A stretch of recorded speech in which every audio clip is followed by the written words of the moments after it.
kain kafan terlebih dahulu kita siapkan seperti itu. Jadi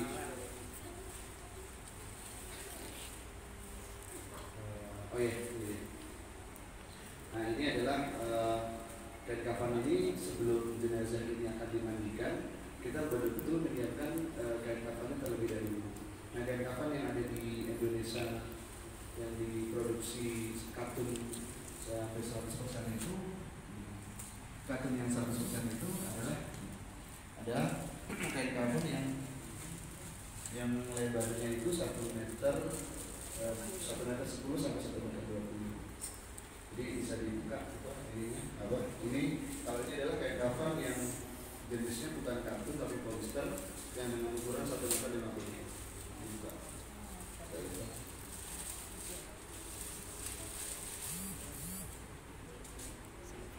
Dan kafan itu yang gambarnya ya, lihat ibu kain kafannya itu lebarnya bagian lebarnya. Nah, ini lebarnya ya, lebarnya 1 meter 50. Nah ini adalah salah satu kain kafan. Ini ya kain kafan yang polyester tapi polyester. Jadi bukan kain kafan apa kartun. Rasulullah SAW itu kan sangat menyukai pakaian di bawah dari tangan dari kartun. Nah ini tentunya adalah polyester. Jadi kalau ibu-ibu atau bapak-bapak melihat jenazah itu ketika di kuburan kok masih utuh aja gitu. Ada 2 kemungkinan. Kemungkinan dia orang yang saleh, kemungkinan juga karena kain kafannya ini adalah kain kafan yang terbuat dari plastik. Yang namanya kain kafan polyester. Nah, ini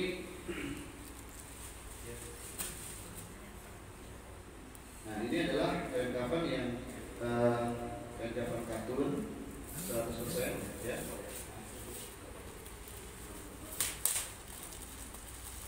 Ya, kain kafan kartun 100% yang apa namanya lebarnya itu di lebarnya ya, lebar Indonesia yang diproduksi itu segini ya, sekitar 110 ya, 120. Kenapa di Indonesia ini tidak diproduksi yang 1,50 meter saja dulu. Tapi insya Allah nanti akan coba dan saya akan ngobrolkan agar ketika pas mau mandikan kita nggak pakai kacamata. Kacamata ada 2 ya, ada yang model double gitu, ada yang ketika kita nggak pakai si jenazah ini ada penyakit ya, salah satu penyakit yang tidak saya sebutkan. Nah tiba-tiba pulang ke rumah tuh matanya merah terus sampai 3 hari. Nah itu jadi kalau bisa ketika memandikan jenazah itu tubuh kita ini yang safety dulu, tubuh kita ini yang istilahnya memakai pakaian yang betul-betul rapat. Kemudian juga nanti apalagi yang punya anak kecil atau apa, kalau pulang tuh kalau bisa usahakan sudah mandi. Makanya ketika sudah memandikan jenazah itu, setelah selesai memandikan jenazah itu, kalau bisa disunahkan untuk mandi atau berwudu gitu. Itu seperti itu. Baik, kita mulai. Yang pertama, ketika sudah disiapkan perasan bidara atau yang kita sudah sebut dengan sabut bidara seperti ini, ya, kita letakkan di sini di bagian air ini. Yang kedua adalah kapur barus yang sudah dihaluskan, ada di sebelah sini. Dan yang ketiga adalah air yang di sebelah sini. Ini ya Bu ya. Nah, ini 3 yang disiapkan. Begitu kita sudah siapkan seperti ini, maka tahapan berikutnya adalah ini adalah jenazah dalam keadaan tertutup.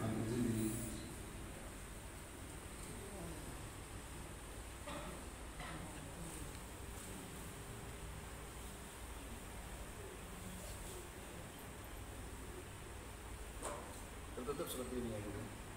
Nah, kenapa waktu Rasulullah SAW pertama kali pas beliau yang nyawanya oleh malaikat maut, beliau ditutup dengan kain hibara yang dari Yaman. Ditutup semuanya seperti ini. Waktu memandikan pun beliau ada yang termasuk Ali bin Abi Thalib itu tidak membuka baju beliau dari beliau. Nah, tahapan selanjutnya ketika sudah ditutup seperti ini, maka ini jenazah ini akan diangkat ke tempat pemandian. Nah, proses pengangkatannya mungkin di wilayah sini sudah terbiasa dengan tandu yang kami siapkan ya, yang ada di wilayah sini prosesnya dengan tandu ini. Mas Andre nih yang jadi ini.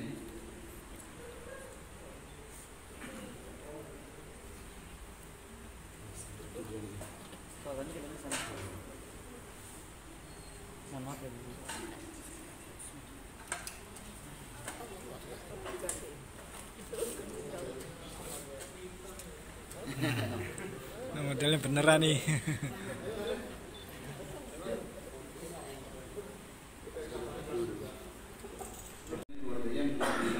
Terus di bagian kepalanya ini juga kadang tertutup seperti ini ya. Nah, kalau untuk yang perempuan dimohon sekali ketika jenazah sudah wafat atau sudah meninggal, maka jenazah ini dibuka dulu buat semuanya, dalamnya semua dibuka semuanya, terus kalau bisa disedekapkan. Lihat Bu, ada dalil tentang menyedekapkan ini, boleh yang seperti ini, dalilnya juga ada, kuat, sangat kuat sekali. Yang juga seperti ini ya, juga kuat. Itu seperti itu boleh. Seperti ini boleh, seperti ini boleh. Jadi nanti kalau usah ribut ya Bu ya, kalau ada misalnya kok nggak disedekapkan ini gitu, bukan lagi Islam nih, bukan, ada dalilnya. Terus yang berikutnya, ketika menutup, ini sudah ditutup ya. Biasanya kan kalau laki-laki tidak bermasalah, karena biasanya kan ditutup dengan apa tuh? Jarit. Kalau diingat teman-teman dari Janais 08 nanti kerjanya ya, ini beli jaring nih khusus yang bagus bentuknya ya, biar bisa orang melihatnya wajahnya tuh begitu terlihat. Nah ingat, perlu diingat, ini laki-laki. Kalau ini perempuan, apalagi dia biasa dengan pakaian bercadar. Nah mohon kepada ibu-ibu yang ada di wilayah menjaga, dia sudah menjaga di dunianya dengan wajahnya tidak dilihat oleh orang lain, maka tetap tertutup ya kalau dia bercadar. Kalau dia tidak bercadar maka tetap terbuka tapi hijabnya, rambutnya tidak terlihat. Itu perlu diperhatikan di bagian itu. Jadi ibu-ibu itu sudah meninggal, segera datang dengan selimutnya atau apa tebal agar tidak terlihat lah gitu ya. Itu bagian terpenting. Nah setelah itu baru ibu-ibu segera diletakkan di dipan yang sudah dimiliki oleh RW 8 ini. Setelah diletakkan di dipannya juga sudah ada matrasnya ya, kalau tidak salah ya, sudah ada matrasnya juga yang makanya kami juga lihat Bu dalam Pak ya, dalam pembuatan keranda pun matras kami dibuat yang tebal. Untuk apa gitu Bu? Untuk membuat nyaman saja, bukan nyaman bagi jenazah, tapi jenazah itu merasakan rasa sakit ya ketika dia dalam pemulasaran. Kenapa seperti ini? Bayangkan dia setelah diambil nyawanya, saya kalau bercerita tentang pengambilan ruh itu berat sekali ya Bu ya, karena dalam suatu riwayat kalau ruhnya orang-orang kafir itu dipupulin dengan sayapnya para malaikat. Sayapnya malaikat itu antara langit dan bumi, langit ujung sana sampai ujung sini, sayapnya malaikat Jibril aja itu sangat luas, tidak terlihat. Itu memukuli ruhnya. Perempuan sudah terbiasa dengan menutup auratnya. Jangan sampai auratnya itu terlihat sedalam. Makanya itu tadi berwasiat agar diwasiatkan dimandikan oleh orang-orang yang sesuai dengan sunnah. Itu salah satunya adalah ini biar rambutnya tidak terlihat. Ya kan Bu?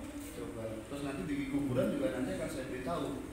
Biasanya kalau dikubur Bu, laki-laki memang angkat aja blok, pinggirin, dibuka, rambutnya kelihatan semua. Nah itu nanti juga jadi bahasan para laki-laki ya, laki-laki ya nanti ya. Baik, kita tutup.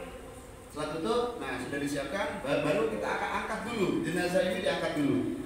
Oke, nanti dalam keadaan yang misalnya yang normal dan tidak normal nanti kita akan bahas setelah ini ya. Kita angkat dulu. Baik, sistem angkatnya silakan Mas. Itu. Ya ini nggak dibuka Bu, ini contohnya ceritanya ya, agar mudah dalam pengangkatan. Ini yang diangkat berat ini kayaknya. Ya, ada yang lebih ringan ini.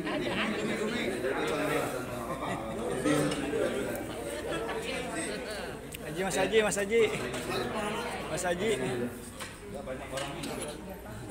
Kalau pengangkatan ini kan cukup dengan 2 orang ya. Naik aja dengan alat ini. Naik aja udah. Ya oke.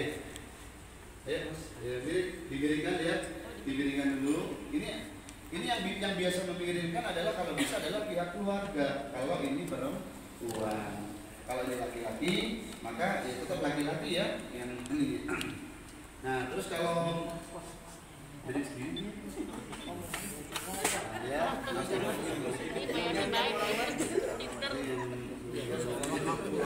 baik. Nah, kita sudah seperti ini. Kenapa dengan alat seperti ini? Ya, apakah ini wajib? Nggak wajib, ini hanya bagian dari alat saja, ya, bagian dari alat. Nah, alat ini adalah salah satu gunanya ketika suatu ketika itu ada orang yang tidak mau di wilayah-wilayah lain, ada yang nggak mau. Tapi sih biar angkat keluarganya ini biar pahala jauh besar. Ya udah angkat aja, nggak ada masalah. Nah, iya digotong saja dengan tangan, memaksakan diri. Akhirnya apa? Terjatuh. Ya kan licin atau apa kan. Terus yang kedua, karena biasanya kalau orang tua itu kan luka belakangnya ya Bu ya. Kalau kita angkat lebih ini lagi juga lebih ini. Ada waktu itu peristiwanya ketika kami ngangkat, mereka memaksa untuk diangkat. Akhirnya di belakangnya itu kan maaf ya izin agak bolong belakangnya. Tangan kami setengah masuk Bu ke dalam tubuhnya. Kami bingung apa ini gitu. Kami tarik lagi, akhirnya masya Allah ternyata di belakang itu bahwa itu adalah situasi kondisi yang nggak memungkinkan, yang kita nggak mau dari jurnalis. Ya udah mulai sekarang dari 10 tahun yang lalu sudah kita siapkan. Udah kita memakai skop ini sebagai standar operasional dalam pelayanan jurnalis. Itu seperti itu. Untuk apa? Untuk aman. Dan yang kedua apa? Yang mengangkat nggak perlu banyak-banyak. Yang keduanya lagi, seandainya ini seorang perempuan, keluarganya perempuan semua kan nggak mungkin ngangkat. Yang angkat laki-laki. Nah, kalau dipegang langsung dan tanpa busana loh Bu, kan nggak mau kan. Maka pengangkatannya pun juga tidak menyentuh lewat sini dan sebelah sana. Baik diangkat ke tempat teman dia. Maaf izin. Bertiga boleh di sini sebelah sini. Wah, dari kandung. Gawan itu kayak pakaian apa ya Pak? Di medis. Kimono gitu kayak di Medis. rumah sakit yang sekali bukan sekali pakai tapi anti air lah gitu istilahnya. Itu lebih aman lagi, dibuka bajunya pakai itu. Terus pakai pengaman rambut apa namanya buat menutup rambutnya ya. Ada yang diatur. Nah, ini kita sudah sampai di sini ya. Begitu sudah disiapkan kitanya dulu. Ingat, kitanya dulu, safety dulu. Jangan sampai ketika kita mau memandikan kita nggak safety dulu. Terus kalau yang belum biasa memandikan, usahakan maskernya didobel. Terus dikasih apa kayak yang tidak bau menyengatnya gitu ya, atau kayu putih atau dengan minyak wangi atau apa. Itu yang paling utama karena bagian ini yang mengakibatkan nggak jadi melayani. Ini kayak waktu itu Pak Dono ada relawan, kami mau ikut. Boleh juga ditutup.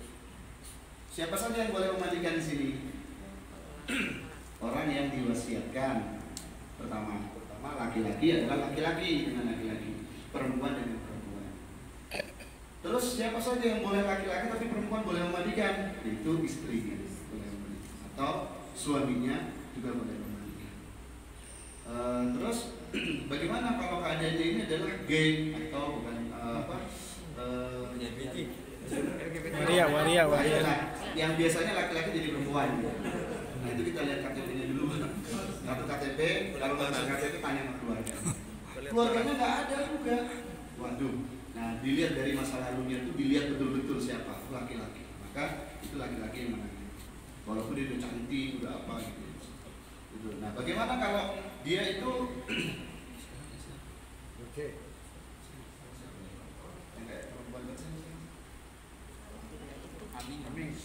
Luna itu sih bukan si perempuan tapi tomboy. Iya misalnya laki-laki tapi jadi perempuan. Ini bukan yang lagi stand up sekarang. Yang sekarang. Yang berdua lah misalnya. Amin. Lucinta Luna. Lucinta Luna. Di sini. Iya.